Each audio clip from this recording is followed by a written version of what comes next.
السلام عليكم ورحمة الله تعالى وبركاته. وبسملا محمدلا مسليا مسلما نحمده ونستعينه ونستغفره ونؤمن به ونتوكل عليه. نعوذ بالله من شرور أنفسنا ومن سيئات أعمالنا. من يهده الله فلا مضل له ومن يضلله فلا هادي له. نشهد أن لا إله إلا الله نشهد أن محمدا عبده ورسوله أرسله بالحق بشيرا ونذيرا وداعيا إلى الله بإذنه سراجا منيرا. سبحانك لا علم لنا إلا ما علمتنا إنك أنت العليم الحكيم. أما بعد فقد قال الله تعالى في محكم تنزيل والفرقان العليم. أعوذ بالله السميع العليم. بسم الله الرحمن الرحيم. خذ من أموالهم صدقة تطهرهم وتزكيهم بها وصل عليهم إن صلاتك سكن لهم والله سميع عليم. وقال نبينا صلى الله عليه وسلم الصدقة رد البلاء والقضاء. صدق الله مولانا العليم. صدق رسوله النبي الكريم ونحن على ذلك من الشاهدين والشاكرين والحمد لله رب العالمين. புகழ் அனைத்தும் இரட்சகன் அல்லாஹ்விற்கே உரித்தாகட்டும். பூமான் நபி ஸல்லல்லாஹு அலைஹி வஸல்லம் அவர்களின் மீதும் அருமை நாயகம் ஸல்லல்லாஹு அலைஹி வஸல்லம் அவர்களின் குடும்பத்தார்கள் மீதும் பெருமானார் ஸல்லல்லாஹு அலைஹி வஸல்லம் அவர்களின் தோழர்கள் சஹாபாக்களின் மீதும் தாபீன்கள் மீதும் தபௌ தாபீன்கள் மீதும் நல்லவர்கள் நாதாக்கள் உலகத்திலே வாழ்ந்து கொண்டிருக்கக்கூடிய மூமினான முஸ்லிமான ஆண் பெண் சாரார்கள் மீதும் குறிப்பாக உங்களின் மீதும் என் மீதும் அல்லாஹுவின் கருணையும் சாந்தியும் சமாதானமும் என்றென்றும் நின்று நிலவட்டுமாக. கண்ணியத்திற்குரியவர்களே, அல்லாஹுவின் நல்லடியார்களே, கண்ணியம் பொருந்திய ரமலான் மாதத்தின் 2வது வெள்ளிக்கிழமையில் நாம் ஏற்றிருக்கிறோம். அதுவும் 2வது பத்திலே நாம் இருந்து கொண்டிருக்கிறோம். அல்லாஹு ஜல்ல ஷானஹு தஆலா முந்திய பத்திலே செய்த நல்ல அமல்கள் அனைத்தையும் ஏற்றுக்கொண்டு அவனுடைய ரஹ்மத்துகளை நமக்கு குறையில்லாமல் அல்லாஹ் நமக்கு கொடுக்கக்கூடியதாகவும் 2வது பத்திலே நம்முடைய பாவங்களை எல்லாம் மன்னிக்கப்பட்டு அல்லாஹுவின் நெருக்கம் உள்ளவர்களாக ஆகுவதற்கும் பகலிலே நோற்ற நோன்புகளையும் இரா காலங்களிலே வணங்கிய வணக்கங்களையும் அல்லாஹ் பரிபூர்ணமாக கபூல் செய்து கொள்வானாக. நபிகள் நாயகம் ஸல்லல்லாஹு அலைஹி வஸல்லம் 2வது பத்திலே அல்லாஹும் மக்ஃபிர் லனா துனூபனா வ கதாயானா குல்லஹா யா ரப்பல் ஆலமீன். அல்லாஹ் எங்களுடைய பாவங்களை எல்லாம் மன்னித்து விடு, சிறிய பெரிய பாவங்கள் அனைத்தையுமே நீ மன்னித்து விடு, மன்னிப்பதிலே மேலானவன் என்பதை நபிகள் நாயகம் ஸல்லல்லாஹு அலைஹி வஸல்லம் சொல்லிக் கொடுத்த இந்த துஆவை இந்த 2வது பத்திலே நாம் அதிகம் கேட்க அல்லாஹு ஜல்ல ஷானஹு தஆலா நம் பாவங்களை அதிகம் மன்னிக்க தௌஃபீக் செய்வானாக. கண்ணியத்திற்குரியவர்களே, அல்லாஹ்வின் நல்லடியார்களே, இஸ்லாமிய கடமைகள் என்பதாக நபிகள் நாயகம் ஸல்லல்லாஹு அலைஹி வஸல்லம் அவர்கள் நமக்கு விதிக்கப்பட்ட கடமைகள் இருக்கிறது. தொழுகை என்பது கடமை, அதே போன்று ஜகாத் என்பதும் கடமை, ஹஜ் என்பதும் கடமை, நோன்பு வைப்பதும் கடமை. ஈமான் கொள்வது ஆரம்பமாக நபிகள் நாயகம் ஸல்லல்லாஹு அலைஹி வஸல்லம் நமக்கு கொடுத்த முக்கியமான ஒரு பாக்கியமான ஒரு ஈமான். அந்த ஈமானுக்கு பின்னால் வந்த கடமைகள் தான் நபிகள் நாயகம் ஸல்லல்லாஹு அலைஹி வஸல்லம் அவர்கள் சொல்லிக் கொடுத்த தொழுகை, நோன்பு, ஜகாத், ஹஜ் என்ற கடமைகள். அதிலே மிக முக்கியமாக நாம் கவனம் செலுத்த வேண்டிய ஒரு கடமை என்னவென்று சொன்னால் அதுதான் தான தர்மங்கள், ஜகாத் என்று சொல்லப்படுகிறது. நபிகள் நாயகம் ஸல்லல்லாஹு அலைஹி வஸல்லம் அவர்கள் ஜகாத் யாருக்கு கடமை, யாருக்கு கடமை, யாருக்கெல்லாம் கொடுக்க வேண்டும், எவ்வளவு பொருட்கள் இருந்தால் ஜக்காத்து கொடுக்க வேண்டும், எந்தெந்த பொருட்களில் எல்லாம் ஜக்காத்து கடமையாகிறது, எவ்வளவு நாட்கள் ஆனால் ஜக்காத்து கடமையாகும் என்றெல்லாம் பெருமானார் ஸல்லல்லாஹு அலைஹி வஸல்லம் அவர்கள் தெளிவான விஷயங்களை நமக்கு ஹதீசுகளின் மூலம் சொல்லி தந்திருக்கிறார்கள். ஜக்காத்து கொடுக்காவிட்டால் அதற்கென்ன தண்டனைகள் இருக்கிறது என்பதை பற்றியும் பெருமான் ஸல்லல்லாஹு அலைஹி வஸல்லம் அவர்கள் நமக்கு சொல்லி தந்திருக்கிறார்கள். அல்லாஹ் குர்ஆனிலே சொல்லுகிறான், சூரத்து தௌபாவிலே சொல்லுவான், ஜக்காத்தை 3 விதமாக அல்லாஹ் குர்ஆனிலே தௌபாவிலே சொல்லுவான். ஜக்காத்தை நீங்கள் கடமையாக்கப்படுவதற்கு முன்னால் ஜக்காத்தை கொடுங்கள் என்று சொல்லுவான். அதிலே அளவு இருக்காது, யாருக்கு என்று இருக்காது. ஜக்காத்தை கொடுங்கள், நீங்கள் தொழுகுங்கள், தொழுகையை நிறைவேற்றுங்கள், தான தர்மங்கள் செய்யுங்கள் என்று மட்டும் அல்லாஹ் முதலிலே சொன்னான். அல்லாஹு ஜல்ல ஷானஹு தஆலா யாருக்கு கொடுக்க வேண்டும், எவ்வளவு கொடுக்க வேண்டும் என்றெல்லாம் அங்கே அளவுகளை நிர்ணயிக்கப்படவில்லை. இரண்டாவதாக அல்லாஹு ஜல்ல ஷானஹு தஆலா மக்காவிலே இருக்கும் பொழுது இந்த சட்டத்தை நாம் உருவாக்கினான் என்று சொல்லுவான். அதற்கு பின்னால் மதீனாவிற்கு வந்ததற்கு பின்னால் நபிகள் நாயகம் ஸல்லல்லாஹு அலைஹி வஸல்லம் அவர்கள் ஜக்காத்தை கொடுத்து கொண்டிருக்கின்ற நேரத்திலே குஃபார்கள் எல்லாம், மக்காவினுடைய காஃபிர்கள் எல்லாரும் நபிகள் நாயகம் ஸல்லல்லாஹு அலைஹி வஸல்லம் அவர்கள் தங்களுக்கு விருப்பப்பட்டவர்களுக்கு ஜக்காத்தை கொடுக்கிறார்கள் என்ற வார்த்தைகளை எல்லாம் சொன்னதற்கு பின்னால் தான் அல்லாஹு ஜல்ல ஷானஹு தஆலா ஜக்காத் யாருக்கு கொடுக்க வேண்டும், இன்னம ஸதகா லில் ஃபுகராஇ வல் மசாகீன் என்று 8 நபர்களுக்கு நீங்கள் ஜக்காத்து கொடுக்க வேண்டும் என்று அல்லாஹ் குர்ஆனிலே சொல்லுவார். அதற்கு பின்னால் உங்களிடத்தில் எந்தெந்த வஸ்துக்களில் ஜக்காத்து கொடுக்க வேண்டும் என்பதையும் நபிகள் நாயகம் ஸல்லல்லாஹு அலைஹி வஸல்லம் அவர்களுக்கு அல்லாஹ் சொல்லி காட்டுவான். மதீனாவிலே வந்ததற்கு பின்னால் 8 வருடங்களுக்கு பின்னால் ஹிஜ்ரி 2 ஜக்காத்துடைய அளவுகள் நிர்ணயிக்கப்பட்டது. தங்கம் இருந்தால், ஒரு மனிதனிடத்திலே தங்கம் இருந்தால் 87.5 கிராம் யாரிடத்தில் தங்கம் இருக்கிறதோ அவர்களின் மீது ஜக்காத்து கடமையாகிவிட்டது என்று சொன்னார்கள் பெருமான் ஸல்லல்லாஹு அலைஹி வஸல்லம். 612.5 கிராம் யாரிடத்தில் வெள்ளி இருக்கிறதோ அவர்கள் ஜக்காத்து கொடுக்க வேண்டும். அல்லது அதனுடைய பணம், இன்றைய வெள்ளியினுடைய விலையை நாம் கணக்கிட்டு பார்த்தால் சுமார் வெள்ளியினுடைய 1 கிராம் வெள்ளியினுடைய எடை நிர்ணயிக்கப்பட்ட விலை 108 ரூபாய் என்பதாக சொல்லப்படுகிறது. அதை கணக்கிட்டு பார்க்கின்ற நேரத்திலே 66,096 ரூபாய் யாரிடத்தில் பணம் இருக்கிறதோ அந்த பணம் ஒரு வருடம் அவரிடத்தில் சுத்தி இருக்க வேண்டும். ஒன்று பணமாக இருக்க வேண்டும், அல்லது தொழில் செய்யக்கூடிய சரக்குகளாக இருக்க வேண்டும். இப்படி இருந்தால் அவரின் மீது 100க்கு 2 ரூபாய் 50 காசு ஜக்காத்து கொடுக்க வேண்டும் என்பதை நபிகள் நாயகம் ஸல்லல்லாஹு அலைஹி வஸல்லம் அவர்கள் சொல்லி காட்டுவார்கள். 612 கிராம் உடைய வெள்ளியினுடைய பணம் யாரிடத்தில் இருக்கிறதோ அவர்கள் பணக்காரருக்கு சமம் என்பதாக சொன்னார்கள் பெருமான் ஸல்லல்லாஹு அலைஹி வஸல்லம். மதீனாவிலே ஹிஜ்ரி 8 அந்த நேரத்தில் தான் 8 நபர்களுக்கு நீங்கள் ஜக்காத்து கொடுக்க வேண்டும் என்று நபிகள் நாயகம் ஸல்லல்லாஹு அலைஹி வஸல்லம் அவர்கள் சொன்னார்கள்.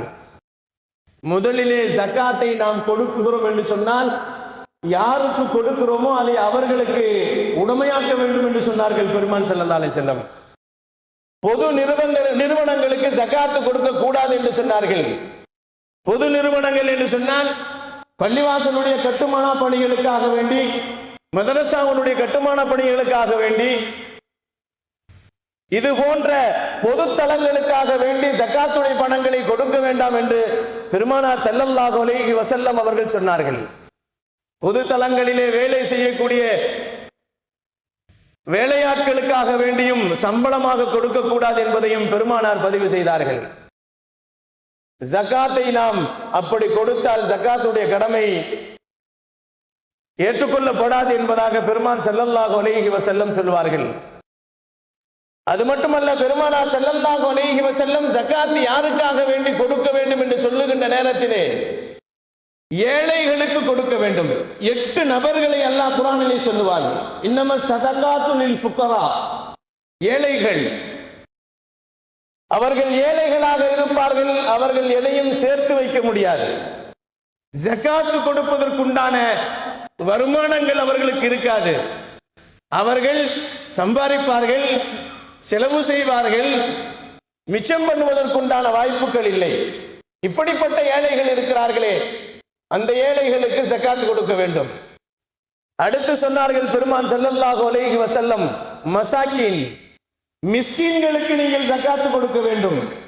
மிஸ்கீன்கள் என்று சொன்னால், அந்த மிஸ்கீன்கள் என்று சொன்னால் நபிகள் நாயகம் ஸல்லல்லாஹு அலைஹி வஸல்லம் விவரம் சொல்லுகிறார்கள். அன்றாட காட்சியாக இருக்கிறார்கள், தினந்தோறும் கூலிகள். அவர்கள் பரம ஏழையாக இருப்பார்கள், சம்பளம் வாங்குவார்கள், சாப்பிடுவார்கள், சம்பாதிக்கவில்லை என்றால் பட்டினியாக இருப்பார்கள். இப்படிப்பட்ட ஏழைகளுக்கு நீங்கள் ஜகாத்தை கொடுக்க வேண்டும் என்பதாக சொன்னார்கள். பைத்துல் மாலில் கொடுத்துத்தான் ஜகாத் கொடுக்க வேண்டும் என்ற அவசியம் இல்லை. பைத்துல் மால்ல ஜகாத் கொடுத்தாதான் கூடுன்றதாக ஹதீசுகளிலோ ஆயத்துகளிலோ இல்லை. ஜகாத்தை கொடுக்க வேண்டிய மிக முக்கியமானவர்கள் கூட பிறந்த சகோதரர்கள், உறவினர்கள், அவர்களிலே மிக ஏழையாக இருக்கக்கூடியவர்கள், தேவை உள்ளவர்களாக இருக்கக்கூடியவர்கள், வாய் திறந்து கேட்க மாட்டார்கள். இப்படிப்பட்டவர்களுக்கு நீங்கள் ஜகாத்தை கொடுக்க வேண்டும். பொதுவாகவே ஏழைகள், அதிலும் நெருக்கமான சொந்தங்களுக்கு நாம் கொடுக்குகின்ற நேரத்திலே 2 விதமான நன்மைகள் கிடைக்கிறது என்பதாக பெருமான் ஸல்லல்லாஹு அலைஹி வஸல்லம் சொல்லுவார்கள். ஏழைகளுக்கு ஜகாத்தை கொடுப்பதில் மட்டுமல்ல, நம் சொந்தங்களிலே ஏழைகளாக இருக்கிறார்கள் அல்லவா, அவர்களுக்கு நீங்கள் ஜகாத்தை கொடுத்தால் உறவை நீங்கள் கண்ணியப்படுத்தியதற்காக வேண்டி ஒரு நன்மையும், நீங்கள் ஜகாத்தை நிறைவேற்றியதற்காக வேண்டி 2வது நன்மையும் கொடுக்கப்படுகிறது என்பதாக நபிகள் நாயகம் ஸல்லல்லாஹு அலைஹி வஸல்லம் சொன்னார்கள். அது மட்டுமல்ல, பெருமான் ஸல்லல்லாஹு அலைஹி வஸல்லம் அவர்கள் சொன்னார்கள், ஜகாத் தகுதியானவர்களுக்கு நாம் கொடுக்க வேண்டும். ஜகாத்தை தகுதியானவர்கள் என்பதாக தேடி பார்த்து கொடுக்க வேண்டும் என்பதாக சொன்னார்கள். ஜகாத்தை தகுதியானவர்கள் யார் என்று சொன்னால், அவர்கள் தேவையாக உள்ளவாறு இருப்பார்கள், வாய் திறந்து கேட்க மாட்டார்கள். நபிகள் நாயகம் ஸல்லல்லாஹு அலைஹி வஸல்லம் அவர்கள் சொல்லுவார்கள், இப்படிப்பட்ட ஏழைகளை நீங்கள் பார்த்து கொடுக்க வேண்டும். ஜகாத் என்ற வார்த்தையை பெருமானார் சொல்லுகிறார்கள், அது வளர்த்தல் என்று சொன்னார்கள். நம்மிலே நிறைய பேர் நினைக்கிறோம், ஜகாத்தை வருடம் வருடம் கொடுப்பதினால் நம்முடைய செல்வத்தில் இருந்து குறைந்து விடுகிறது என்று நினைக்கிறோம். நபிகள் நாயகம் ஸல்லல்லாஹு அலைஹி வஸல்லம் சொன்னார்கள், ஜகாத் என்று சொன்னால் உங்களுடைய சொத்துக்களை வளர்ப்பதற்காக வேண்டி கொடுக்கப்படக்கூடிய நிதிகள் என்பதாக சொன்னார்கள். யார் முறையான ஜகாத்துகளை கொடுக்குகிறார்களோ, நபிகள் நாயகம் ஸல்லல்லாஹு அலைஹி வஸல்லம் அவர்கள் முறையான தர்மங்களை ஒரு பேரித்தம்பளமாவது அவர்கள் கொடுப்பார்களானால் அல்லாஹ் அந்த கொடுத்ததை தன் கரத்தில் வாங்குகிறான். ஜகாத்து கொடுக்கக்கூடியவர்களுடைய அந்த தொகையை அல்லாஹ் வாங்குகிறான். ஏழைகள் வாங்கினார் கூட அங்கே பெருமானார் ஸல்லல்லாஹு அலைஹி வஸல்லம் சொல்லுகிறார்கள், கொடுக்கக்கூடியவர்கள் மனிதர்கள் ஜகாத்தை கொடுக்குகின்ற நேரத்திலே வாங்கக்கூடிய ஏழைகளுடைய கரங்கள் அல்லாஹ்வினுடைய கரங்களுக்கு ஈடாக இருக்கும் என்று பெருமான் ஸல்லல்லாஹு அலைஹி வஸல்லம் சொன்னார்கள். அவர்கள் அல்லாஹுவின் கரத்தில் அவர்கள் கொடுக்கிறார்கள். அதை அல்லாஹ் தன்னுடைய கரத்திலே வாங்கி குதிரை குட்டியை போன்று, அல்லது பெருமானார் ஸல்லல்லாஹு அலைஹி வஸல்லம் சொல்லுவார்கள், ஒட்டக குட்டியை போன்று அதை வளர்க்குகிறான் என்று சொன்னார்கள் பெருமான் ஸல்லல்லாஹு அலைஹி வஸல்லம். இந்த ஜகாத்தை வாங்கி அல்லாஹ் அந்த அடியானுக்காக வேண்டி வளர்க்குகிறான், அல்லது வளர்ச்சியாக்கப்பட்டு திரும்பவும் அல்லாஹு ஜல்ல ஷானஹு தஆலா அவனை மிகப்பெரிய வசதி உடையவனாக ஆக்கி விடுகிறான் என்பதை பெருமானார் ஸல்லல்லாஹு அலைஹி வஸல்லம் ஜகாத்தின் சிறப்பை பற்றி சொல்லுகின்ற நேரத்திலே சொன்னார்கள். ஜாபிர் ரலியல்லாஹு தஆலா அவர்கள், நபிகள் ஸல்லல்லாஹு அலைஹி வஸல்லம் வந்து ஒரு மனிதர் ஜகாத்தை நிறைவேற்றாவிட்டால், ஜகாத்தை நிறைவேற்றினால் என்ன பலன் என்று கேட்டார்கள். பெருமானார் இடத்துல வந்து ஒரு சஹாபி கேட்டார்கள், நாயகமே ஜகாத்து கொடுத்தா என்ன கிடைக்கும்? மன் அதா ஜகாத்தன் மாலஹு ஃபகத் ذهب عنه ஷர்ருஹு என்று சொன்னார்கள் பெருமான் ஸல்லல்லாஹு அலைஹி வஸல்லம். அவர்கள் தன் பொருளுக்குரிய ஜகாத்துகளை எந்த ஒரு மனிதன் சரியாக நிறைவேற்றுவானே ஆனால் அவனை விட்டும் எல்லா கெடுதிகளும் நீங்கிவிடும் என்று பெருமான் ஸல்லல்லாஹு அலைஹி வஸல்லம் சொன்னார்கள். மேலும் நபிகள் நாயகம் ஸல்லல்லாஹு அலைஹி வஸல்லம் அவர்கள் உங்களில் கடமையான ஜகாத்துகளை, ஜகாத்தின் தொகைகளை நீங்கள் பிரித்து எடுக்காவிட்டால், உங்கள் சொத்திலிருந்து ஜகாத்தினுடைய தொகையை நீங்கள் எடுக்காவிட்டால் உங்களுடைய அசல் சொத்தும் நாசமாக போகிவிடும் என்று சொன்னார்கள் பெருமான் ஸல்லல்லாஹு அலைஹி வஸல்லம். ஜகாத்தை கடமையானவர்கள் தங்களுடைய சொத்திலிருந்து ஜகாத்தை பிரித்து எடுக்கப்படவில்லை என்று சொன்னால் அந்த பொருட்கள் ஒன்று அரசாங்கத்தின் மூலமாக அளிக்கப்படும், அல்லது நெருப்பின் மூலமாக அளிக்கப்படும், அல்லது தண்ணீரின் மூலமாக அளிக்கப்படும், அல்லது திருடனின் மூலமாக அது திருடப்படும், அல்லது நோய்வாய்கள் பட்டு அதன் மூலமாக அது செலவழிக்கப்படும். இவைகள் அனைத்துமே பெருமானார் ஸல்லல்லாஹு அலைஹி வஸல்லம் ஜகாத்து கொடுக்காதவர்களுடைய சொத்துகள் இப்படித்தான் செலவாகும், அழிந்து போகும் என்று சொன்னார்கள். ஜகாத் யாருக்கு வேண்டுமானாலும் கொடுக்கலாம் என்று இல்லை. குர்ஆனிலே அல்லாஹ் ஜல்ல ஷானஹு தஆலா சொல்லப்பட்ட 8 நபர்களுக்கு ஜகாத்து கொடுக்க வேண்டும். ஏழைகள், தரித்திரம் பிடித்த ஏழைகள், அதே போன்று சதகா ஜகாத்துகளை வசூலிப்பதற்காக வேண்டி போடப்பட்ட வசூலர்கள், புதிதாக இஸ்லாத்திற்கு வந்தவர்கள், உரிய தொகைகளை கொடுத்து விடுதலை செய்ய முடியாத அடிமைகள், கடனிலே மூழ்கி கிடக்கின்ற கடனாளிகள், இப்பேற்பட்ட மனிதர்களுக்கு கொடுத்து கடனில் இருந்து அவர்களை வெளியாக்க வேண்டும் என்று பெருமான் ஸல்லல்லாஹு அலைஹி வஸல்லம் சொன்னார்கள்.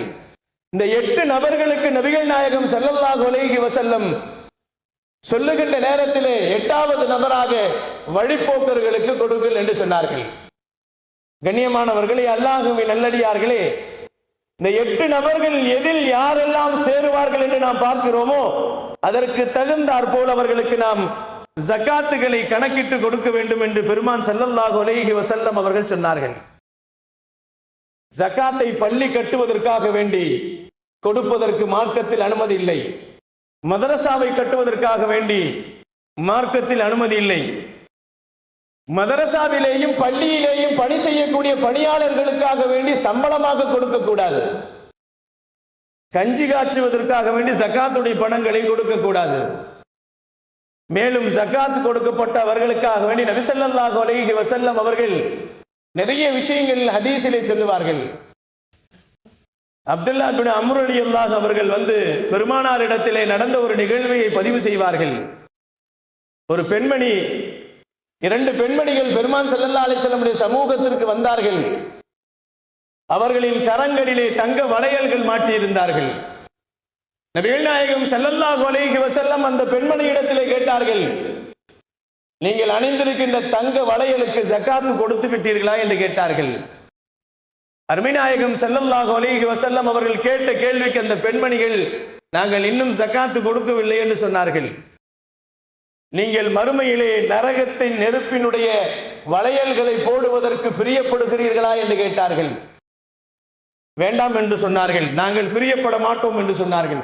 அப்படி என்றால் நீங்கள் போட்டிருக்கின்ற அந்த வளையல், தங்க வளையலுக்காக வேண்டிய ஜகாத்துகளை நீங்கள் சரியாக கொடுத்து விடுங்கள் என்று பெருமாள் ஸல்லல்லாஹு அலைஹி வஸல்லம் நமக்கு சொன்னார்கள். கண்ணியமானவர்களே, அல்லாஹ்வின் நல்லடியார்களே, தங்கங்களை நாம் சரியான முறையிலே அதை பாதுகாக்க வேண்டும் என்று சொன்னால் நபிகள் நாயகம் ஸல்லல்லாஹு அலைஹி வஸல்லம் அவர்கள் ஜகாத்துகளை சரியாக கொடுக்க வேண்டும் என்பதாக சொன்னார்கள். ஜகாத் பொருட்கள் கடமையானவர்கள் தன்னுடைய ஜகாத்தை சில ரூபாய்களாக பிரித்து வைத்துக் கொண்டு 100, 500, 1000 என்பதாக கொடுத்து கொண்டு, அல்லது ஏழைகளுக்கு துணிகளை வாங்கி கொடுத்து கொண்டு இருப்பது ஜகாத் வேண்டுமானால் நிறைவேறிவிடும். ஆனால் ஜகாத்திலே என்ன நோக்கத்திற்காக வேண்டி சொல்லப்பட்டதோ அதனுடைய இலக்கு என்னவோ அது நிறைவேறாது என்று சொன்னார்கள் பெருமான் ஸல்லல்லாஹு அலைஹி வஸல்லம். ஜகாத்துடைய நோக்கம் என்னவென்று சொன்னால் ஏழ்மையை ஒதுக்க வேண்டும், ஏழை இல்லாமல் ஆக்க வேண்டும். ஏழ்மை என்பது இந்த இஸ்லாமியர்களிடத்தில் இல்லாமல் போக வேண்டும் என்பதைத்தான் ஜகாத்தினுடைய இலக்காக இருந்து கொண்டிருக்கிறது.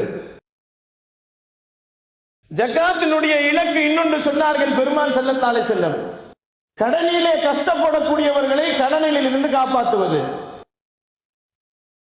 அது மட்டுமல்ல, அதை விடுபட்டு வெளியே வரக்கூடியவர்கள், தகுதியானவர்கள், படிப்பதற்கு வசதி இல்லாமல் இருக்கிறார்கள், ஆனால் படிப்பு வருகிறது, படிப்பதற்கு வசதி இல்லை.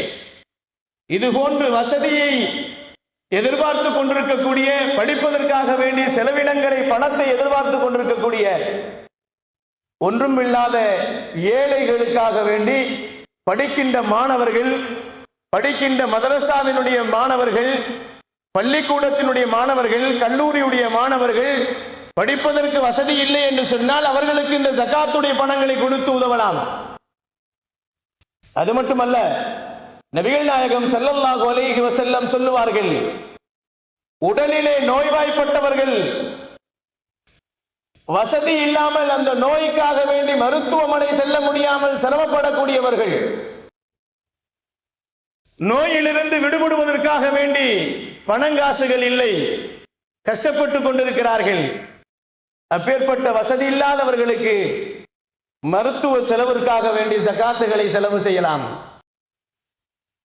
வாழ்க்கையிலே முன்னேற வேண்டும் என்று பிரியப்படக்கூடியவர்கள், சிறு சிறு வியாபாரிகள், பணம் இல்லாமல் வியாபாரம் செய்யாமல் அவர்கள் ஏழ்மையிலேயே அவர்கள் வாழ்க்கையை கழித்துக் கொண்டிருக்கக்கூடியவர்கள், தொழில் செய்வதற்கு வசதி இல்லை, பணம் கொடுத்தால் தொழில் செய்வார்கள், வாழ்வாதாரத்திற்கு வசதியே இல்லாமல் வாழக்கூடியவர்களுக்கு நீங்கள் ஜகாத்தினுடைய தொகைகளை கொடுத்து தாராளமாக அவர்களை உயர் தூக்கி அவர்கள் நல்ல முறையிலே வியாபாரங்களை செய்து அவர்கள் ஜகாத்து கொடுப்பதற்கு உருவாக்கலாம் என்று சொன்னார்கள் பெருமான் ஸல்லல்லாஹு அலைஹி வஸல்லம். ஜகாத்து கடமையானவர்கள் இப்படி நாம் சரியான முறையிலே ஜகாத்தை கொடுக்க வேண்டியவர்களுக்கு சரியான முறையிலே நாம் கொடுத்தோம் என்று சொன்னால் நிச்சயமாக ஜகாத்திலே பயனுள்ளதை மட்டுமல்ல, அந்த பயன் யாருக்கு இருக்கிறதோ, பயனாளிகள் இருக்கிறார்கள் அல்லவா, அவர்களுக்கும் அது சரியான முறையிலே போய் சேரும் என்பதில் சந்தேகம் இல்லை. ஆனால் இன்றைய காலகட்டத்திலே சில இடங்களிலே நாம் பார்க்கிறோம், கடைகளிலே ஜகாத்து சேலைகள், ஜகாத்து வேட்டிகள் என்று போடப்பட்டிருக்கிறது. அதையெல்லாம் வாங்கி கொடுத்து ஜகாத்தை நிறைவேற்றி விடலாம் என்று நாம் நினைத்துக் கொண்டிருக்கிறோம். கண்ணியமானவர்களே, அல்லாஹ்வின் நல்லடியார்களே, வருடம் ஒரு முறை நம்முடைய சொத்துக்களை கணக்கு பார்க்க வேண்டும். எப்படி புது கணக்கு வந்தால், ஏப்ரல் வந்து விட்டால் புது கணக்கு பார்க்கிறோம் அல்லவா, இந்த வருடத்தினுடைய செலவுகள் எவ்வளவு, வரவுகள் எவ்வளவு, கொள்முதல் எவ்வளவு, அசல் எவ்வளவு, மீதம் எவ்வளவு இருக்கிறது என்று நாம் வியாபாரத்திலே நாம் கணக்கிட்டு பார்க்கிறோம் அல்லவா. எதற்கு கணக்கிட்டு பார்க்கிறோம் என்று சொன்னால், நாம் போட்ட வியாபாரத்திலே லாபமாக இருக்கிறதா அல்லது நட்டமாக போய் இருக்கிறதா, வியாபாரம் எப்படி வளர்ந்திருக்கிறதா அல்லது நொடிந்திருக்கிறதா என்று பார்ப்பதற்காக வேண்டி வருடம் ஒரு முறை கணக்கு பார்ப்பது மட்டுமல்ல, அரசாங்கத்திற்கு கணக்கு கொடுக்க வேண்டும் என்பதற்காக வேண்டி நாம் கணக்கு எழுதுகிறோம் அல்லவா. இது உலகத்தினுடைய கணக்குகள். நபிகள் நாயகம் ஸல்லல்லாஹு அலைஹி வஸல்லம் சொன்னார்கள், வருடத்திற்கு ஒரு முறை நீங்கள் கணக்கிட்டு பார்த்து, ஏழைகளின் வரி என்று சொல்லப்படக்கூடியது, உங்களிடத்திலே 100க்கு 2 ரூபாய் 50 காசுகள், அந்த சதவீதம் 2.5% உங்களுடைய சொத்திலிருந்து ஏழைகளுடைய கணக்கு இருக்கிறது என்று சொன்னார்கள். நீங்கள் சம்பாதிக்கின்ற ஒவ்வொரு சொத்திலேயும் 2.5% உங்களுடைய சொத்திலிருந்து ஏழைகளின் பங்கு இருக்கிறது, அதை எடுத்துவிட வேண்டும் என்று சொன்னார்கள். அதை வருடம் வருடம் எடுத்து அதை கொடுத்து விட வேண்டும் என்று சொன்னார்கள். 87 கிராம் தங்கம் இருக்கிறது. நபிகள் நாயகம் ஸல்லல்லாஹு அலைஹி வஸல்லம் விளங்கு முகமாக சொன்னார்கள், ஒரு மனிதனிடத்திலே 40 பவுன் தங்கம் இருந்தால் 1 பவுன் தங்கம் அவன் கொடுக்க வேண்டும் ஜகாத்தாக, 40இல் 1 பங்கு கொடுக்க வேண்டும். நபிகள் நாயகம் ஸல்லல்லாஹு அலைஹி வஸல்லம் அவர்கள் இதைத்தான் நமக்கு சொல்லி காட்டுகிறார்கள். ஜகாத்தை சரியாக கணக்கிட்டு கொடுத்தால் இந்த உலகத்திலும் தப்பித்துக் கொள்ளலாம், மறு உலகத்திலும் தப்பித்துக் கொள்ளலாம். சேர்த்து சேர்த்து வைத்து கடைசியாக நாளை மறுமையிலே ஜகாத்துகளை கொடுக்காமல் அந்த ஜகாத்து கொடுக்காத பொருட்களை ஈயங்களாக காய்த்து காதுகளிலேயும் கண்களிலேயும் முகத்திலேயும் ஊட்டப்படுகின்ற நேரத்தில் கவலைப்பட வேண்டிய அவசியம் இல்லை.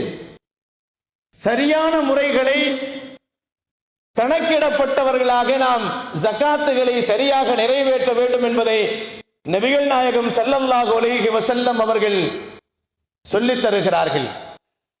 ஜகாத்தை கொடுக்கின்ற நேரத்திலே வலது கையிலே கொடுக்கின்ற ஜகாத் இடது கைக்கு தெரியக்கூடாத அளவிற்கு மறைமுகமாக கொடுக்க வேண்டும் என்பதாக சொன்னார்கள். விளம்பரம் இஸ்லாத்திலே கூடாது. ஜகாத்திலே விளம்பரம் செய்வது இஸ்லாத்தில் ஏற்றுக்கொள்ளப்படாது.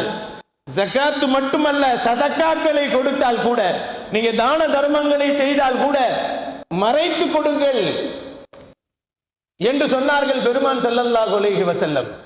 வலது கையிலே கொடுப்பது இடது கைக்கு தெரியக்கூடாது, நம் உடலிலே ஒட்டி இருக்கக்கூடிய இடது கைக்கு கூட தெரியக்கூடாது என்று சொன்னால், இன்றைய சமூகத்திலே நாம் கொடுக்குகின்ற அந்த பொருட்கள், ஜகாத்தினுடைய பொருட்கள் நம் சொந்தங்களாக இருந்தாலும் சொந்தமல்லாதவர்களாக இருந்தாலும் யாருக்கு தேவை உள்ளவர்களாக இருக்கிறார்களோ அவர்களை தேடி போய் நாம் கொடுக்குகின்ற நேரத்திலே விளம்பரத்திற்காக வேண்டி போட்டோ எடுப்பதோ, அதை எடுத்து நானும் ஜகாத்து கொடுத்தேன் என்பதாக காமிப்பதற்கோ எந்த பயனும் இல்லை.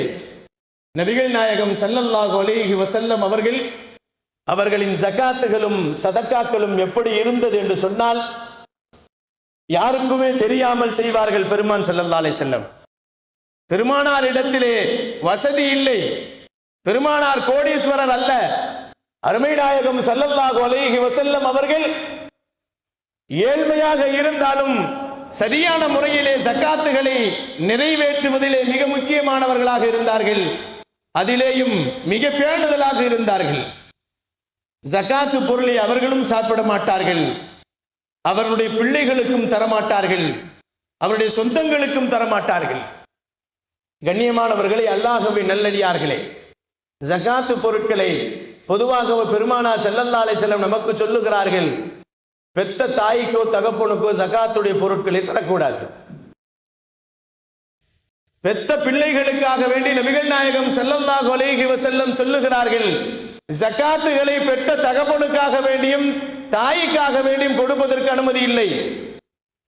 ஆனால் நாம் நினைத்துக் கொள்கிறோம், நாம் தாயை வைத்து பார்த்துக் கொள்கிறோம் அல்லவா, அதற்கு அது சரியா போகிவிடும் என்று நினைக்கிறோம். நம்முடைய நினைப்புகள் எல்லாம் ஏதோ நம்முடைய கடமை நிறைவேறிவிட்டால் போதும் என்பதாக நினைத்து செய்யக்கூடியவைகள் அல்ல இஸ்லாம். கடமைகளை சரியாக செய்ய வேண்டும். ஒழுவை கூட சரியாக செய்ய வேண்டும் என்று இஸ்லாம் சொல்லுகிறது. தொழுகையை கூட சரியாக தொழுக வேண்டும் என்று சொல்லுகிறது. ஹஜ்ஜை கூட சரியாக செய்ய வேண்டும் என்று சொல்லுகிறது. எதுவாக இருந்தாலும் பரிசுத்தமானவைகளை நாம் இஸ்லாம் ஏற்றுக்கொள்கிறது என்று சொன்னார்கள் பெருமான் ஸல்லல்லாஹு அலைஹி வஸல்லம். அல்லாஹுவை பற்றி பெருமானார் ஸல்லல்லாஹு அலைஹி வஸல்லம் சொல்லும்போது சொல்லுவார்கள், அல்லாஹு ஜமீலும் யுஹிப்புல் ஜமால என்று சொல்வார்கள். அல்லாஹ் அழகானவன், அவர்களின் அடியார்களிடத்திலே அழகானவைகளை எதிர்பார்க்குகிறான்.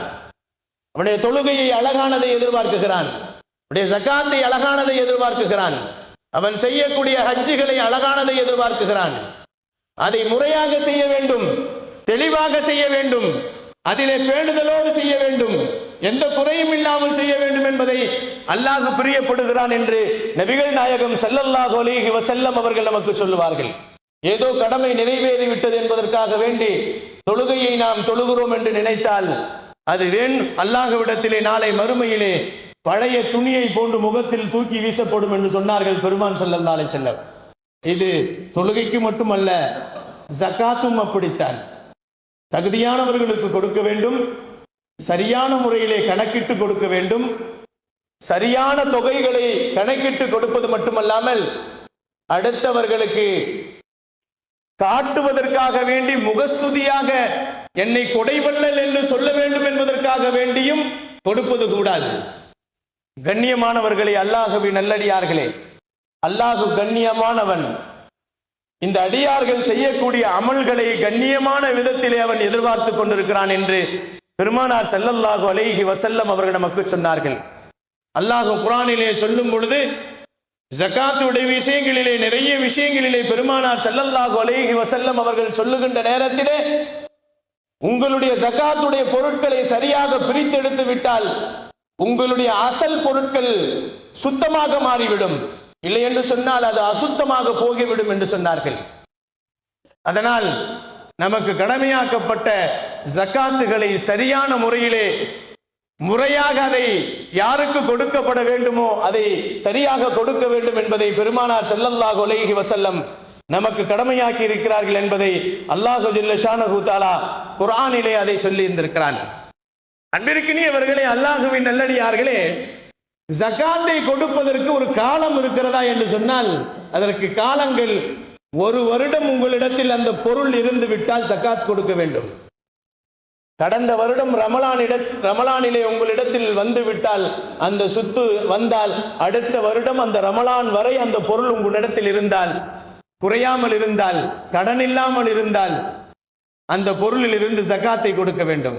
உதாரணமாக 11 பவுன்கள் நம்மிடத்தில் இருக்கிறது என்று சொன்னால், அல்லது 40 பவுனை வைத்துக் கொள்ளுங்கள். 40 பவுன் இந்த வருடம் ரமலான் மாதம் நம் கைக்கு வந்தால் அடுத்த வருடம் ரமலானிலே நீங்கள் 1 பவுன் கொடுக்க வேண்டும் என்று சொன்னார்கள் பெருமான் ஸல்லல்லாஹு அலைஹி வஸல்லம். இதுதான் அளவு. ஒரு வருடத்திற்கு முன்னால் ஜகாத் கடமையாகாது, ஒரு வருடம் பூர்த்தியாக வேண்டும். சரி, ஜகாத்து கொடுப்பதற்கு ரமலானில் தான் கொடுக்க வேண்டுமா? இல்லை இல்லை, ரமலான் அல்லாத மாதங்களிலும் கொடுக்கலாம். ரமலான் அல்லாத மாதங்களிலும் இந்த ஜகாத்தை கொடுக்க வேண்டும். உங்களுக்கு எப்பொழுது வந்ததோ அந்த வந்த வருடம், ஒரு வருடத்தை நீங்கள் ஜனவரி வந்தால் அடுத்த ஜனவரி கொடுக்க வேண்டும். ரமலானுக்கு தான் கொடுக்க வேண்டும் என்ற அவசியம் இல்லை. ஏன் ரமலானிலே கொடுக்கப்படுகிறது, ரமலானில் ஏன் கொடுக்க வேண்டும் என்பதாக அதற்கு அறிவுறுத்தப்படுகிறது என்று சொன்னால், ரமலானிலே ஒன்றுக்கு 70 மடங்குகள் நன்மைகள் அதிகமாக கிடைக்கிறது என்பதற்காக வேண்டி கொடுக்கப்படுகிறது, வேற ஒன்றும் இல்லை. அதே போன்று பல வருடங்கள் ஜக்காத்தை கொடுக்காமலே வைத்திருந்தால் கடனாகவே தொங்கிக் கொண்டிருக்கும். பல வருடங்கள் ஜக்காத்தை கொடுக்காமல் வைத்திருந்தால் அதுவே நமக்கு முசீபத்தாக மாறி போய்விடும். நபிகள் நாயகம் ஸல்லல்லாஹு அலைஹி வஸல்லம் அவர்கள் ஜக்காத்தை கடனாக வைக்காதீர்கள், அது இம்மையிலும் கஷ்டம் மறுமையிலும் கஷ்டம் என்று சொன்னார்கள். இம்மையிலே அல்லாஹ் ஜல்ல ஷானஹு தஆலா உங்களின் சொத்துக்களை அழித்துக் கொள்வதற்கு அது ஒரு காரணமாக மாறிவிடும். சொத்துக்களை அழிப்பதற்கு மட்டுமல்ல, நோய் நொடிகளை கொடுப்பதற்கு காரணமாக மாறிவிடும், அல்லது அது திருடு போவதற்குண்டான காரணங்களாக மாறி போய்விடும், அல்லது அது நெருப்பிலே அழிந்து போவதற்குண்டான காரணங்களாக ஆகிவிடும். ஆனால் மறுமையிலே அது நரக நெருப்பாக மாறி போகும் என்று சொன்னார்கள் பெருமான் ஸல்லல்லாஹு அலைஹி வஸல்லம். இந்த வருடங்கள் நாம் இந்த உலகிலே வாழுகின்ற காலங்களிலே சேர்த்து வைக்கின்ற சொத்துக்களை எல்லாம் அவைகளை சரியான முறையிலே முறையாக நாம் அதை கணக்கிட்டு செலுத்த வேண்டிய ஜக்காத்துகளை நாம் சரியான முறையிலே செலுத்தி விட்டோம் என்று சொன்னால், நாளை மறுமையிலே அல்லாஹ் ஜல்ல ஷானஹு தஆலா அந்த ஜக்காத்தை நிறைவேற்றியதற்குண்டான கூலிகளையும் ஜக்காத்தினுடைய பேணுதல்களையும் அல்லாஹ் ஜல்ல ஷானஹு தஆலா ஏற்றுக்கொண்டு சரியான சொர்க்கங்களை தருவதற்கு அல்லாஹ் நமக்கு வாய்ப்புகளை தந்திருக்கிறான் என்பதை பெருமான் ஸல்லல்லாஹு அலைஹி வஸல்லம் நமக்கு சொல்லி தந்தார்கள். அன்பிற்கினியவர்களே, அல்லாஹ்வின் நல்லடியார்களே, ஜகாத் என்பது அல்லாஹ் தஆலா வளர்ச்சியை உருவாக்குகிறான் என்று சொன்னார்கள் பெருமான் ஸல்லல்லாஹு அலைஹி வஸல்லம். அந்த வளர்ச்சியை சரியான முறையிலே நாம் கொண்டு வர வேண்டும் என்று சொன்னால், வருடம் வருடம் கடமையாக்கப்பட்ட விஷயங்களை சரியாக முறையாக நிறைவேற்றுவதற்கு நாம் முனைய வேண்டும். அது மட்டுமல்ல, சில நேரங்களிலே நாம் தவறுதலாக செய்யக்கூடிய விஷயம் காரணமாக, ஜகாத்துகளை நாம் தவற விடுவதன் காரணமாக அல்லாஹ் பல சோதனைகளை கொடுத்து நம்மை சோதிக்கக்கூடியவனாக இருந்து கொண்டிருக்கிறான். ஆகையால் அல்லாஹ் ஜல்ல ஷானஹு தஆலா நபிகள் ஸல்லல்லாஹு அலைஹி வஸல்லம் மூலமாக சொல்லுகிறார்கள். பெருமான் ஸல்லல்லாஹு அலைஹி வஸல்லம், மன் அதா ஜகாத்தன் மாலஹு, அவனுடைய பொருட்களுக்காக வேண்டி ஜகாத்தை எந்த ஒரு மனிதன் நிறைவேற்றி விடுகிறானோ, ஃபகத் தஹப அன்ஹு ஷர்ருஹு, அவனுடைய எல்லா கெடுதிகளும் அவனை விட்டு போகிவிடும் என்று சொன்னார்கள் பெருமான் ஸல்லல்லாஹு அலைஹி வஸல்லம். அன்பிற்கினியவர்களே, அல்லாஹ்வின் நல்லடியார்களே, யாருக்கெல்லாம் ஜக்காத்து கடமையாய் இருக்கிறதோ அவர்கள் எல்லாம் நபிகள் நாயகம் ஸல்லல்லாஹு அலைஹி வஸல்லம் சொன்னது போன்றும் அல்லாஹ் சொன்னது போன்றும் எத்துணை பேர்களுக்கு ஜக்காத்து கொடுக்க வேண்டும் என்று 8 நபர்களை குறிப்பிடப்பட்ட அந்த 8 நபர்களுக்கும் ஜக்காத்துகளை சரியான முறையிலே கொடுத்து நிறைவேற்றக்கூடிய பாக்கியசாலிகளாக அல்லாஹ் என்னையும் என்னுடைய குடும்பத்தாரையும் உங்களையும் உங்களுடைய குடும்பத்தாரையும் அல்லாஹ் நசீபாக்குவானாக. வாழும் காலங்கள் எல்லாம் காபாவிற்கு சென்று ஹஜ்ஜுகளையும் உம்ராக்களையும் தவாஃபுகளையும் செய்யக்கூடிய பாக்கியசாலிகளாக, வாழும் காலங்கள் எல்லாம் நபிகள் நாயகம் ஸல்லல்லாஹு அலைஹி வஸல்லம் அவர்களை கனவிலும் நினைவிலும் கண்டுகளிக்கின்ற பாக்கியங்களையும், வாழும் காலங்கள் எல்லாம் களிமாவோடு நடந்து களிமாவோடு வாழ்ந்து களிமாவோடு மடியக்கூடிய நல்ல பாக்கியசாலிகளாக அல்லாஹ் என்னையும் என்னுடைய குடும்பத்தாரையும் உங்களையும் உங்களுடைய குடும்பத்தாரையும் அல்லாஹ் நசீபாக்குவானாக. வாஹிரு தாவானா வனில் ஹம்துலில்லாஹி ரப்பில் ஆலமீன். அஸ்ஸலாமு அலைக்கும் வரஹ்மத்துல்லாஹி